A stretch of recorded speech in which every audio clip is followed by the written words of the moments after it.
അവന്റെ പേര് അഭിയായിരുന്നു. ഒരു ശാന്തനും സ്വയം മാത്രം ആയിരിക്കാൻ ഇഷ്ടപ്പെടുന്നവനും. ആൾക്കൂട്ടത്തിൽ അവൻ എപ്പോഴും അസ്വസ്ഥ തോന്നി. പക്ഷേ ജീവിതം അവനെ ഒരു സെയിൽസ് ജോലിയിലേക്ക് തള്ളിവിട്ടു. ആദ്യ ദിവസങ്ങളിൽ അവൻ പരാജയപ്പെട്ടു. ഉപഭോക്താക്കളോട് സംസാരിക്കാൻ മടി, അവരുടെ കണ്ണുകളിലേക്ക് നോക്കാൻ പേടി. എല്ലാം അവന് ഒരു ഭാരമായി തോന്നി. ഒരു ദിവസം അവൻ തന്റെ സ്വഭാവത്തെ മനസ്സിലാക്കാൻ തീരുമാനിച്ചു. ഉച്ചത്തിൽ സംസാരിക്കുന്നതിനു പകരം അവൻ ശാന്തമായി ഉപഭോക്താക്കളെ ശ്രദ്ധിച്ചു. അവരുടെ ആവശ്യങ്ങൾ കേട്ട് ചെറിയ ചിരിയോടെ ഉൽപ്പന്നങ്ങൾ വിശദീകരിച്ചു.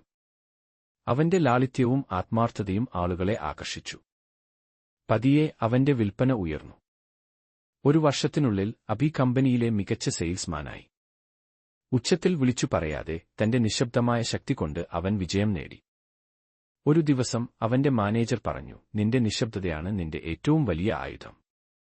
അഭി ചിരിച്ചു. അവന്റെ വിജയം അവന്റെ സ്വന്തം വഴിയിൽ നേടിയതായിരുന്നു.